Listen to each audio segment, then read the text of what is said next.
All right, excuse me.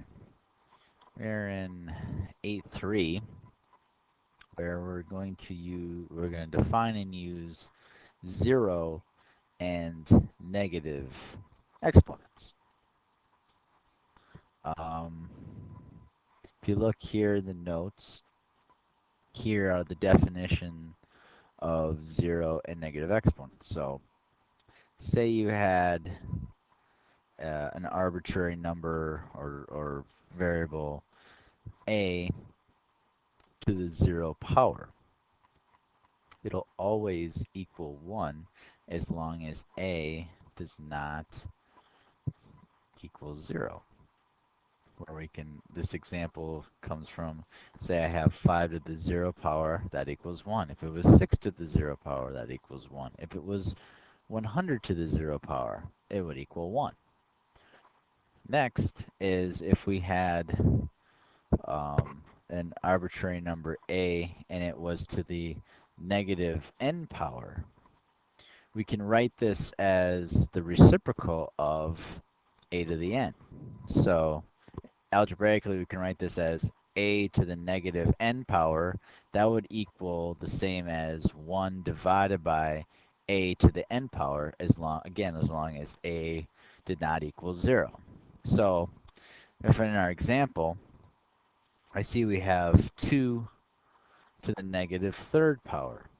That would be the same way as writing it as 1 divided by 2 to the third power, which would equal 1/8.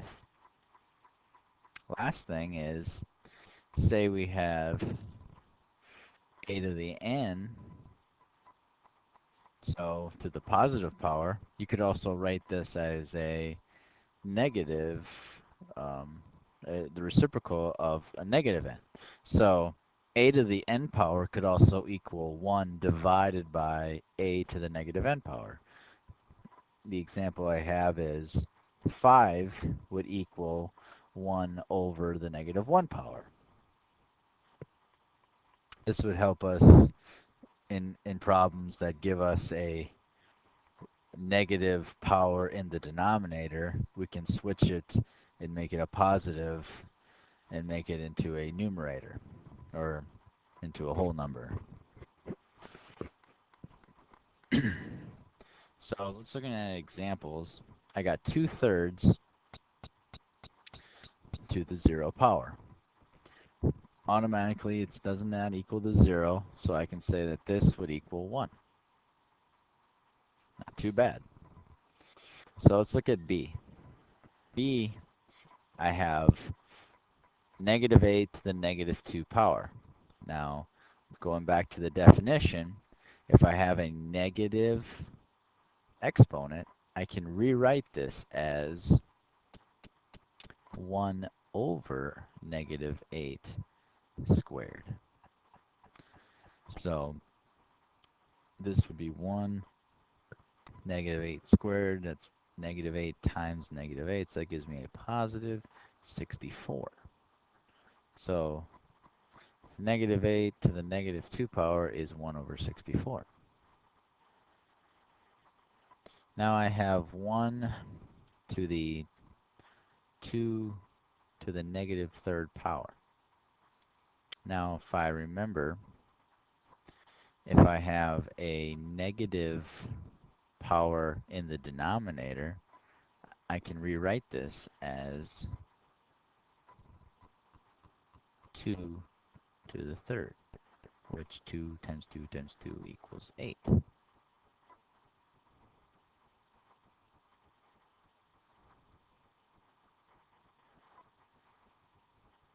There's two different ways you can solve D.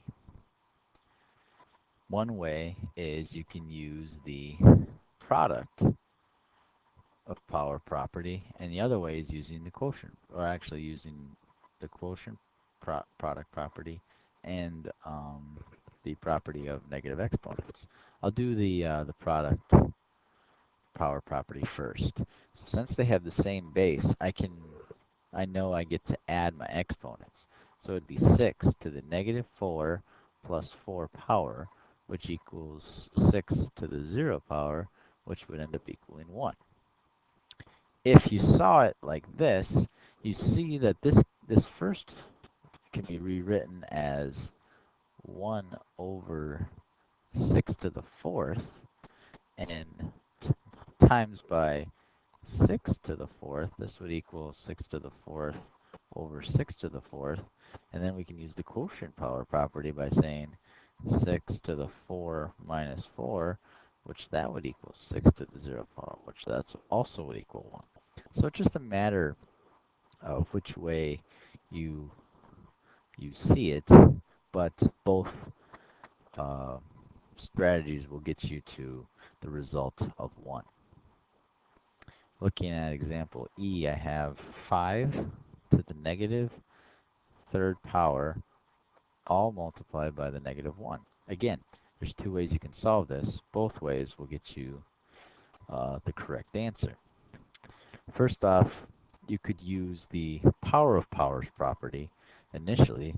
So you knew that you got 5, and you get to multiply both of the exponents. So you have negative 3 times by negative 1. And negative 3 times by negative 1 gives you 5 to the third. Okay? Or you could say you looked at 5 to the negative 3 and you rewrote it as 1 over 5 to the third. Nothing wrong with that, perfectly fine. And you see that you still have in parentheses by a negative 1. And we remember that we can rewrite that as a flipped reciprocal. So it would be 5 to the third.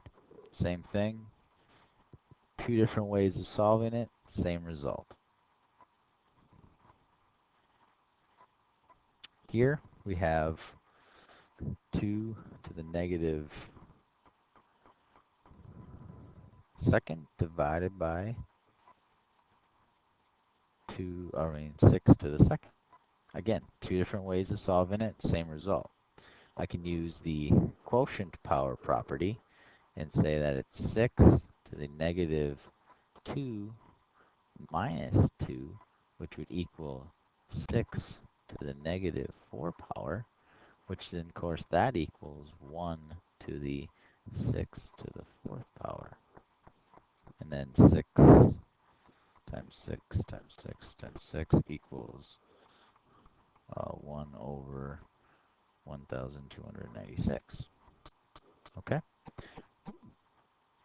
Also, you could say 6 to the negative second power is the same thing as writing 1 over 6 to the second times 1 over 6 to the second. Which, if you use the product of powers property, so then you're going to say 1 over, and then you got 2, so you're multiplying 6 times 6, and then so this would be 2 plus 2, so that's be 6 to the 4th, and again that would be 1 over 1296. In the last example, I have 0 to the negative 15th, so if you got 0 to any power, it's going to equal 0. Oh, I'm sorry, this is undefined. Here's why. Here's why it's going to be undefined. If you take, this would be like taking 1 divided by 0 to the 15th power, and you can't have 0 in the denominator, so this would be undefined.